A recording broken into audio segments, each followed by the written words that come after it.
All right, guys, welcome back to the Investor Mindset Podcast. I am blessed and grateful. I have Dave Meltzer in the studio today. How you doing, Dave? Phenomenal. I'm so appreciative to be here. Thanks so much. It is so amazing to have you. And if you guys don't know about David Meltzer, today is the day that's going to change your life. He, of course, is the co-founder of Sports One Marketing and formerly served as the CEO of the renowned Leigh Steinberg Sports and Entertainment Agency, which was the inspiration for the movie Jerry Maguire. He's on a life mission to empower over 1 billion people to be happy. And this simple yet powerful mission has led him to create incredible value out in the world and doing amazing things for people. You know, he's a 3 times international best-selling author, top 100 business coach, executive producer of Entrepreneur.com's #1 digital business show, Elevator Pitch, and host to his own podcast called The Playbook. And I highly, highly recommend after you guys get done with this podcast, you hit play again and listen back through it, because I guarantee you there's going to be some stuff within it that changed your life. Because when I first heard him, I listened to that same episode over and over again, and I encourage you to do the same. So I'm honored to have you here. I'm grateful for the inspiration you have. Are you ready to dive into things? I'm more than ready. I appreciate it. Okay, wonderful. Well, so you've had a lot of success. You've grown in some incredible ways throughout your life. You've impacted thousands, millions of people. Tell me, if we start out by looking back at earlier in your life, your childhood, what events or influences from your childhood shaped who you are today? You know, it's my relationship with money. I grew up poor. And I grew up a victim. I grew up in a world of not enough. A mom who worked 2 jobs with 6 kids, packed our dinner in a paper bag, and taught 2nd grade, and then filled up turnstiles at the 7-Eleven with greeting cards.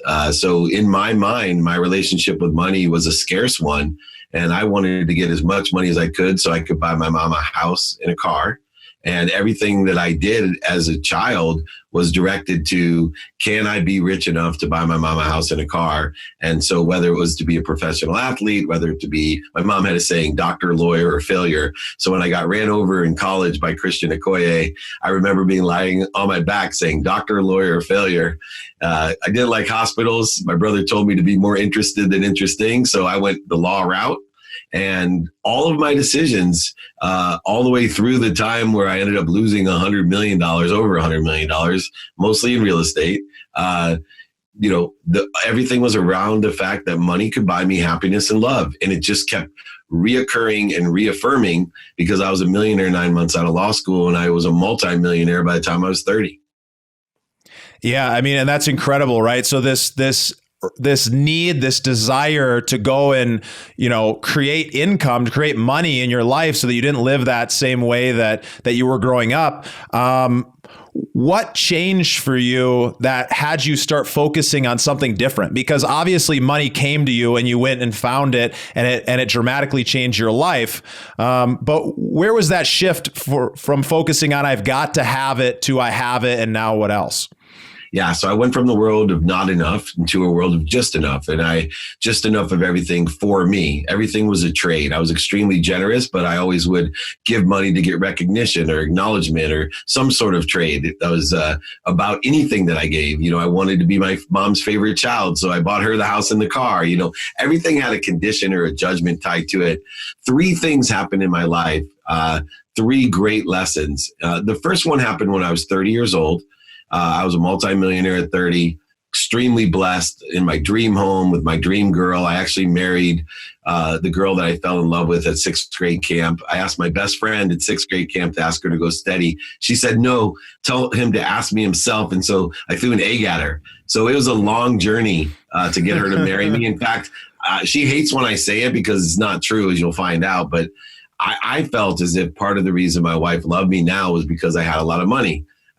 Once again, everything was about, I needed to define myself by how much money I made. And when I was 30 years old, my father, who was my hero when I was 5, the biggest guilt that I still hold with me today is my dad did not give child support. It was the 70s, so there wasn't the big deadbeat dad problem, but he he was my hero. He was rich. He had a beautiful wife that was closer to my age than his. He drove a convertible Cadillac.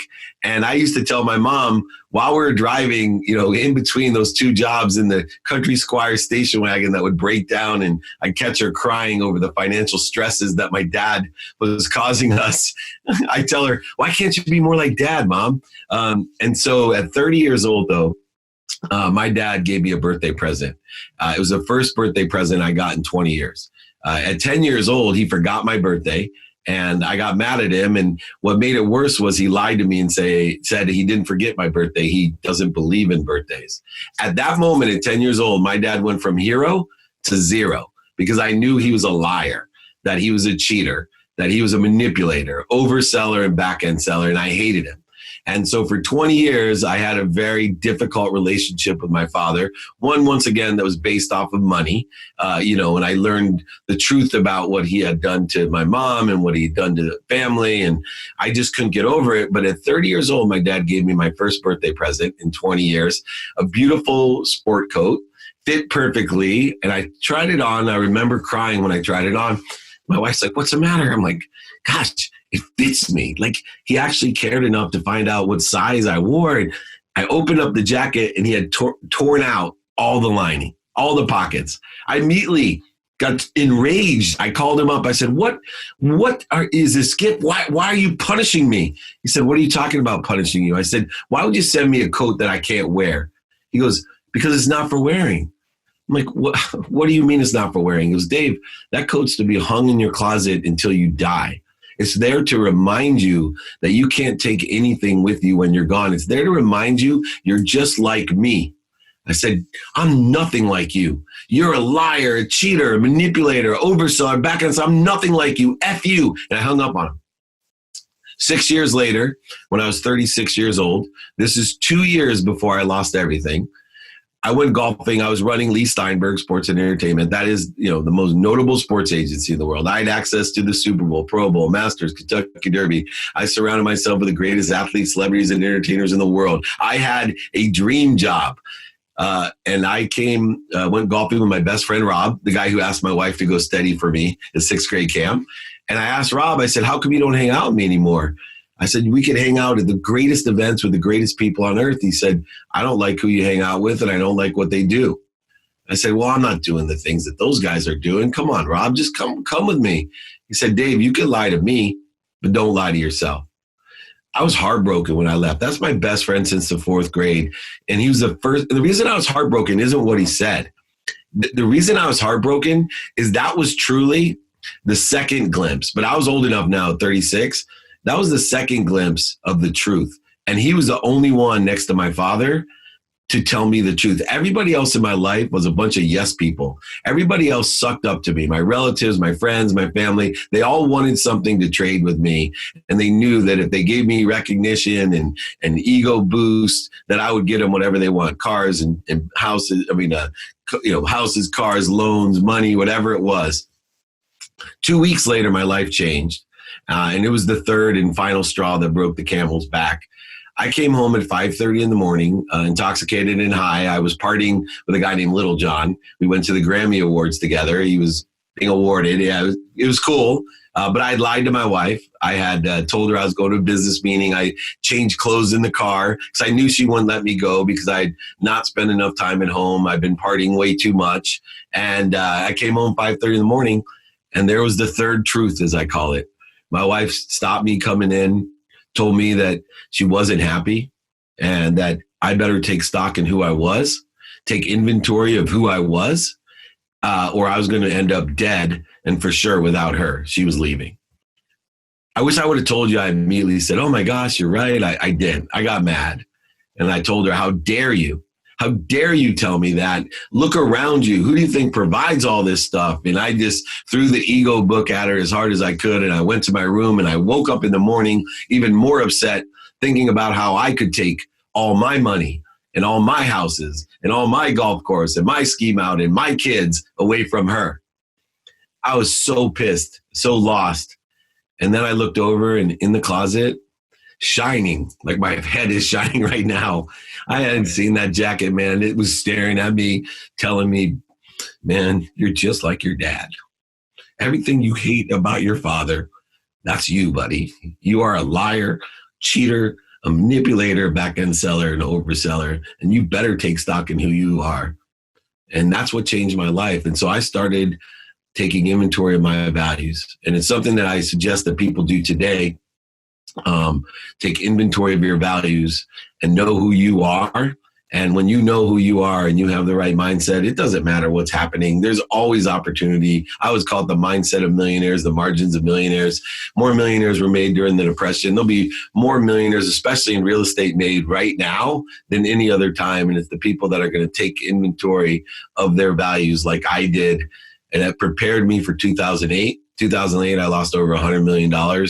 Made it right back with the mindset. I was not bothered at all. And I've never been more prepared, more ready, and more situated to be successful, not only for myself, but, I do free trainings for the last 20 years on Fridays to empower over 1 billion people to be happy, getting their things in control, their mindset, what they think, say, do, and believe, understanding their conscious, subconscious, and unconscious continuum, to give them that inventory, to give them and empower them this great virus of happiness that can be spread by witnessing it and strengthens your immune system.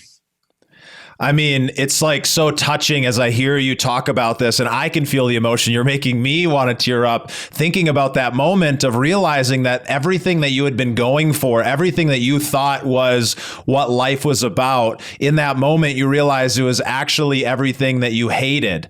And it's not that money was bad, and it wasn't the pursuit of money that was bad, but it sounds like it was actually the approach and the way that you were looking at life. And I think that's such a good reminder, because we all are running into challenges at different times, right? And lots of people might experience similar challenges to what you did, where there's big losses. But being able to check into those values and really understand, like, who am I? What do I value? What matters most to me is one of the quickest ways to make sure that you don't go down that wrong path. Because if you wouldn't have done that right there, David, I mean, there's a chance that who knows what kind of stuff could have happened, because when you get into that kind of negative place and you lose $100 million, it's everything that was making up who you are, I imagine. Yeah. What I realized, money, and I was buying more things, different things I didn't need to impress people I didn't like. And money doesn't buy happiness or love. But my motto and my trademark in life is make a lot of money to help a lot of people and have a lot of fun. Money's super important to me. There's a blend of two currencies, money being one of them, an object of energy you put into flow to get to what you want, but also the blend of faith, the aggregate of what I think, say, do, believe, my values. And you blend those. And so for me, money is terrific because it allows me to shop. And if I shop for the right things, I'm going to be super happy. And if I shop for the wrong things to impress people for things that I don't need, I'm going to be very empty, shallow, and unhappy. And that was the key difference of my energy. What I did was went from that world of just for me, a filled world where I was buying all kinds of things that I didn't need to impress people I didn't like, into a world of more than enough. When I started realizing my values were my personal values, health, family, love, integrity, all the things that I live by, experiential values, changing to experiences that were fulfilling, ones that empowered other people, not just filled myself. And then understanding the nuance between giving and receiving values, that instead of receiving for me and feeling guilty and empty and shallow, I receive through me for others. I appreciate everything I receive. And I also appreciate it in the respect that not only do I give it gratitude, but I add value to it and give it away. So what inspires me every day is that I know my what. I know my what. Everybody knows their why. Why is to help somebody or something. But I know my what is, and I allow that to come through me. So when I see a lot of money, I already have it spent on community centers and scholarships and relief aid for New York or food or whatever it would be. And it means and gives meaning to everything I see. I think that makes so much sense. And, when you have success and you're kind of putting things out there to give and to go and do great things in the world, it seems like one things that I always talk with a lot of folks, and I wouldn't say I'm where I want to be, and I think we always are kind of moving the goalposts as we're growing. But for the folks that are not at a place where they feel like they can give, because what they really need right now is to receive, they need to go out and create value in the world and receive back in return because, they're worried about their next paycheck or those things. How do you translate that manifesting of being a vessel, of having greatness come through you out into the world to give back while you're also worrying about where is that next check going to come from, or how am I going to make this giant payment on all of these properties that we have if there's some kind of issue going on? Yeah. So you have to stabilize and then grow. And so we can't ignore the pain, and pain is mental, physical, spiritual, emotional, and financial. First of all, we have to identify pain as an indicator. That's all it is. It's an indicator that you have a lesson to learn. So we have to take all of our capabilities, our skills that we have, want or need, our knowledge that we have, want or need, and then apply the ultimate sustainable dependent variable that makes all people successful. And that's the desire to be what you must be. The desire that you must be what you can be. This desire overcomes all of the pain because you're just searching for the light, the love, and the lessons and everything. And so not only do I take inventory of my values, but after I know my values, I then utilize an ask and attract strategy. It's a duality. An ask and attract strategy allows me to ask people how I can provide value or service to them. That actually creates or makes room for what I want. And I use open-ended questions. What are you doing today? What do you like about it? What don't you like it? Would it help you if I did this? That provides opportunity. And then illustrating radical humility by asking people, not seeing everybody like I used to see everybody as a gatekeeper. I used to pride myself and run huge sales forces and pride myself on training people to overcome objections, to overcome things. And there's gatekeepers, and how do you get through the gatekeeper? Once I shifted my perspective to everybody was my sponsor. They were either a sponsor or a power sponsor. Then I could ask with humility, hey, do you know anyone that can help me? Because a sponsor is somebody that knows someone that can help you. And a power sponsor is somebody that can help you and knows somebody that can help you. Once I lessened the resistance and could create effortless relationships and effortless value, both on what I could do to be of service or of value and how I could ask for service or value from others by utilizing and leveraging their capabilities, their skills, their knowledge, and in increasing my desire by helping others, by utilizing happiness and that energy that's created. If anyone's out there that's anxious, depressed, even suicidal, not only should you seek professional help, go do something for somebody else. Go do a good deed. I don't care. It doesn't have to be money, right? I'll tell you, go get a stick and go pick up trash in your neighborhood. Watch when you come back how good you feel. Right? Go help somebody. Go down your list in your phone and just call and say, hey, man, is there anything I can do for you? I was just thinking about you. Watch how good you feel in just a matter of minutes. That's the ask and attract, in person, on the phone, via email and media, radio, print, TV, and social media. I do it every day. The difference of where I am in my life is that when I was young, most people, when you asked them for help, only knew a few people. They were in their golf game or their card game or the church group. Nowadays, most people know at least 1,000 people. If you're asking everybody, you can bang 40,000 people and get into your network every day. That's 120,000 people in a month. That's more people than live in most counties. Yeah, it's incredible, like what's possible today with the internet, with social media, with a platform to be able to reach lots of people and really be able to help serve, especially if you're, if you're clear on what it is that you are able to ask for, and you're asking and creating that space for other people to want to ask you the same thing. So there's something you talk about, and it's this idea of helping empower 1 billion people to be happy. And you really live it. Like when I hear you talk, I can tell that you're really focused on serving others. And you talk about this idea that every time I hear it, I just get excited. And it's this idea of living with gratitude, empathy, accountability, and effective communication, and how that allows greatness to come through you to serve others. Can you talk to us a little bit more about it and how you ended up discovering this? Yeah, well, I've been teaching this for 20 years, inside and outside. That's why every Friday, free trainings, 11 a.m. Come join me. Nothing's going to be sold to you except for those 4 things. But those were what I came up with as I did an inventory way back there when I was 36 years old. I realized that, number one, gratitude was the most powerful thing in the world. That gratitude made timelessness. It made my past great, my present better, and my future even brighter.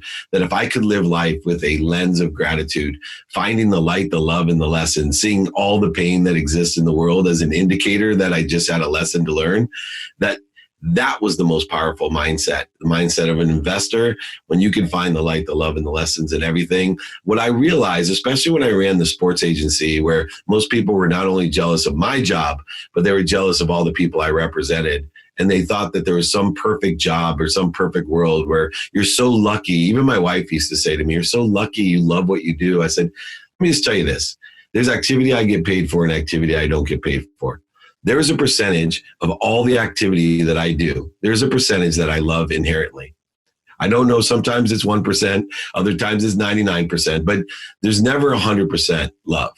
And that anyone that has activity they get paid for or activity they don't get paid for, you need to learn to love the percentage you don't inherently love. And so I started the practice of gratitude, of finding light, love, and lessons. I found how to learn to love every single activity that I had.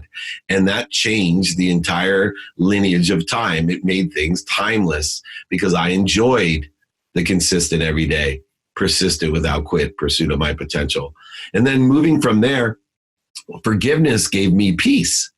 I realized that I had created a whole bunch of interference, corrosion, ego-based consciousness that I had to forgive myself for. And that if I could practice ending fear, one of the 5 attributes of success and one of the biggest practices of life. And I'll share a quick story because this is so important to me, how forgiveness comes in, because people don't understand the subtlety of practicing ending fear. I'm a ferocious Buddha. What I mean by that is that I identify when I'm in fear. Fear could be the need to be right, the need to be offended, the need to be resentful, separate, inferior, superior, angry, anxious, guilty. Everybody knows these emotions. And if you're thinking about how much time, resources, and money you've lost because you have accelerated in the wrong trajectory using this ego-based consciousness, we could save the entire world 18 million times over because I've lost millions of dollars in ego-based consciousness. But the subtleties of practicing ending fear can change your life. I am ferocious. When I now identify I'm an ego-based consciousness, I use all my ferociousness to stop. Do you know how hard it is to stop when you're in an argument with your wife about being right? Or when you're offended because someone says something attacking thought about you? You know how hard it is to stop? That's ferociousness. So hard. Exactly. That's where you got to be ferocious. And then be a Buddha. Be a Buddha after you stop and lower down into neutral. Find that higher frequency, the truth. Calm down. Breathe through your nose, out through your mouth. Get clarity, balance, and focus by breathing, by being settled and calm. Then you can roll in the right trajectory. Quick story, because it will change people's lives. 2 ways. I'm going to teach a routine because routine as an investor mindset is extremely important. So I have 2 routines, a set routine and an adaptable routine. Set routine is I live my life to wake up at 4 a.m. every day. I meditate for 20 minutes to find my highest frequency so I don't live the myth of Sisyphus. I plateau and grow every day. I don't hold a boulder up to the top of the hill and let it roll down every morning. I have a high frequency because of meditation. I get ready for 10 minutes and I go to the gym for an hour. I come home at 5:30. I then from 5:30 to 6:30 do research, a student on my calendar. That means I pay attention to, I give attention to the coincidences I want of what I plan, don't plan, and sleep. Then 6:30 to 7:30, everything's off with the family. 7:30 to 8:15, I do coaching calls, and then I execute on a student of the calendar till 4:45. 4:45, I do more coaching calls, and then I have 5:30 to 7:30 time off. 7:30 to 9, research again, student of my calendar. 9 o'clock, I have a wind down routine so that I pass out before 11 o'clock. Adaptable routines just by values. I wake up a Saturday morning, 4 a.m., right on time, have a great meditation. I'm at a high frequency. I get ready. I walk outside. I am glowing because my energy is so high, and my 17-year-old daughter's car is missing. I immediately lose the Buddha, and now I am an ego-based consciousness, and I grab my phone, and I'm about to say, where the F are you? Where the F is your car? And I am ferocious enough for the first time in my life in a real serious ego situation, I stop. I'm so proud of myself. I stop and I say to myself, why are you so mad? And I breathe and I realize I'm not mad. I'm terrified. I'm terrified something has happened to the most important people in my life, one of the most important people who I'm responsible for, and I'm terrified. And as I calm down, I pick back up the phone and I call with a very calm voice. And my daughter answers and I wake her. Where are you? I'm sleeping, Dad. Where? In my bed. Oh, where's your car? Oh, Dad, kids were drinking last night. And you told me when kids were drinking to leave my car and Uber home. Now I'm smart enough to know what kids are drinking means. And I said, oh, okay. I said, I'm really proud of you. We'll go get it when you wake up. Sorry for waking you. She said, thanks, Daddy. I love you. Why is that so important? I get choked up thinking because I've ruined my life so many different times by not utilizing the practice of ending fear. And if you're going to take away something from here, listen to what would have happened. I would have called her and said, where the F are you? Where the F is your car? And she would have said, F you. You told me to do this. And I would have said, oh, yeah, I'm going to take your car and your phone. And guess what? She would have said, F you, and hung up on me like I hung up on my dad. And guess what would have happened next? The next time kids are drinking, she would have jumped in her car. And not only may her life have changed, my life had changed, but even worse, somebody else's life may have changed completely. These subtleties, one little phone call, one little ego-based trajectory of acceleration, and this happens in business and in life every day. You need to practice ending fear in order to effectuate the truth consciousness to create productivity, accessibility, and gratitude. That's where forgiveness, if you don't forgive yourself, you'll never be able to get back to center. You need to be a hypocrite and say, I'm on a journey to learn these lessons. The lessons keep on coming and I keep on learning it. Third was accountability, real simple. What did I do to attract it to myself and what am I supposed to learn from it? And then finally, effective communication is understanding the duality of communication. I'm always connected to and communicating to the greatest source of light, love, and lessons. I'm the one through ego that creates the interference and corrosion to that. As I communicate, I'm like a solar panel and a battery. I suck in all the energy, but I appreciate the energy. I'm grateful for it, forgiving for it, accountable for it, but I appreciate it. And then, like I told you earlier, I clear the connection to what it's for to allow it to come through me, communicate to others effectively, like my daughter. Right? I grabbed the light, I let it come through me with appreciation, and I gave it to my daughter, creating a stronger bond, better decision-making, a more abundant world. And for 20 years, I've been teaching these and other types of theoretical and pragmatic advice in order to effectuate three things: making a lot of money, to help a lot of people, and have a lot of fun. In other words, I teach people not only to be happy for themselves, but make other people happy to make other people happy. I used to tell people when I was a kid I'd be a billionaire. Nobody really laughed at me. They actually thought I had the capability. When I started telling people that I was going to create a collective consciousness with over 1 billion people on earth to be happy, people make fun of me until they hear how I'm going to do it, because I'm going to find 1,000 people like you and hopefully some of the people listening that'll come to my trainings on Friday and be able to empower another 1,000 to empower another 1,000 to be happy. 1,000 times 1,000 is 1,000,000, 1,000,000 times 1,000 is 1,000,000,000. I'm going to do it one person at a time over my lifetime for the next 60 years if it takes me that long. And I'm on my way. And when I explain it to people and they see the capabilities that I have in this direction to inspire people to do this, nobody doubts me. They don't laugh at me. They don't scoff at me. They don't make fun of me anymore. They applaud me and they join me in the effort. I can't recommend it enough to make sure that you guys join on these Friday trainings or watch the recordings after. We will absolutely include a link in the show notes down below for you guys so you can get access to that. I've been to multiple of them. They've changed my life. That's why we're sitting talking with David today, because he's made an impact on me and I want to make sure that he can make an impact on all of you guys and so on and so forth. So I know we're short on time and I have so much I want to talk about, but let's jump into the growth rapid fire round where the questions are quick, but the answers don't need to be. And tell us, what's a book that's impacted your life the most, or one you're excited about right now? You know, Think and Grow Rich. I read it every day. Course in Miracles, I read it every day. Think and Grow Rich is more pragmatic with the blend that I talked about of monetary and faith. And Course in Miracles, all mindset and perspective. Most challenging thing I've read is 5.5 years that I've been reading it. And I just got this book from Evan Carmichael, who some of you may know, Built to Serve. So I just started that. That's what I'm reading right now. Oh, that's wonderful. That's wonderful. So tell us, inspiration, what impact have mentors made on your life, and how do you look at going out and finding great mentors? One of my favorite questions, because the first part of the question is it ruined my life because I didn't get any mentors. I thought I was Midas because everybody told me I was Midas. And so my ego wouldn't allow me to ask for help. And then when I started later in my life, understanding that at all times in my life, I need at least 3 mentors, people that sit in the situation that I want to be in. It's really simple. I want to be in that situation. This person has effective communication. This person has a great relationship with money. My mom is a mentor to be a parent, right? I can't find a better mentor than my mom, who raised 6 kids. 5 of them went to the Ivy Leagues and graduated summa cum laude, and they're all wonderful, healthy, happy, fulfilled people with beautiful families. That's my mentor. The key to mentorship is asking.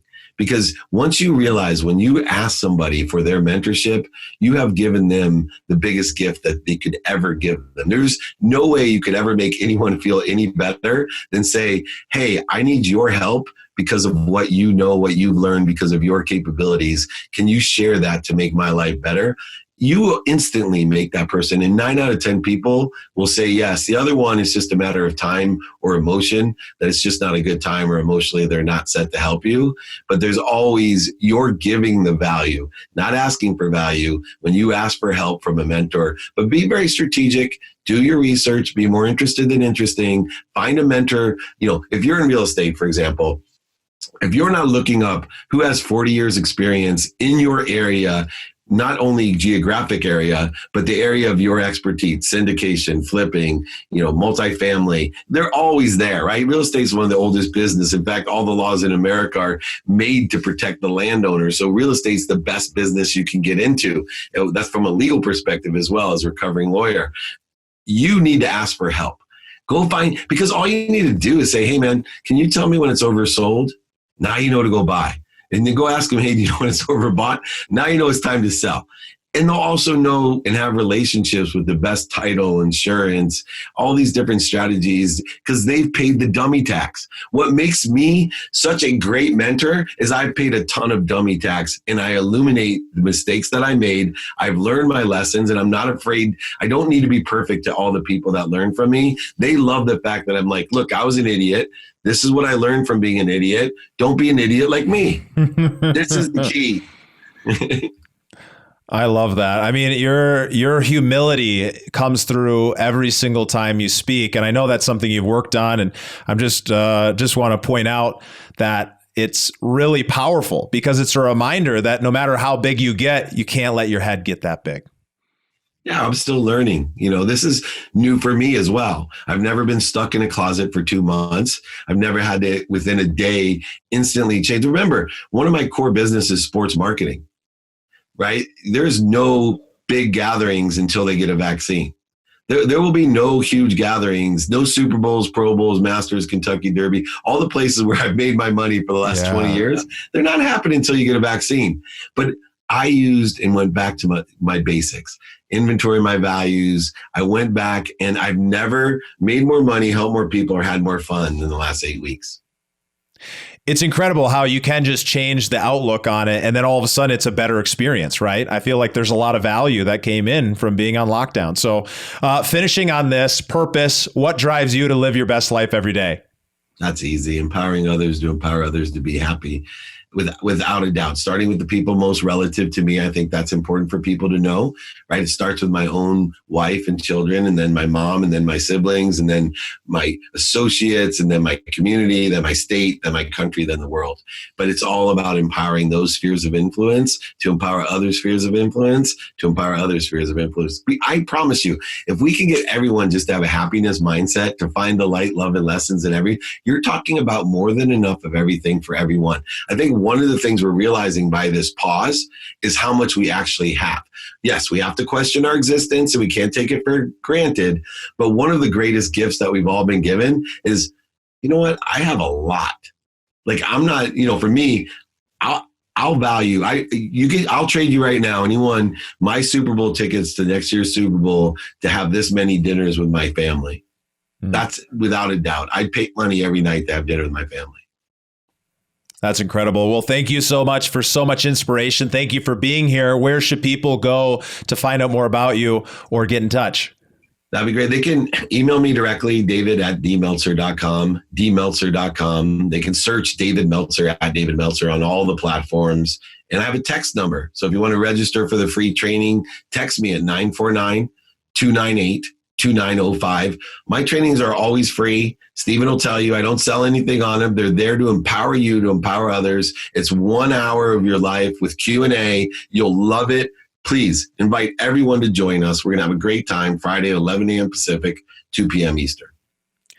Love it. Absolutely encourage you guys to be there. Thank you so much, David. I look forward to the next time we get to do this. And I leave you guys, as I always leave you, remembering to live a life worth inspiring others. And you can do so today by applying some of the lessons that David's been able to share with us in your own life and business and pass it along to someone else.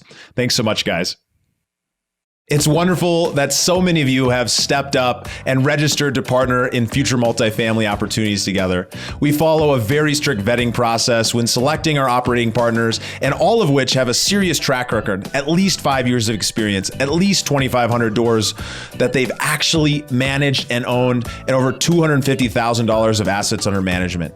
These kind of guidelines help make sure that we are investing together in some phenomenal deals. And you can learn more by registering at theinvestormindset.com/invest.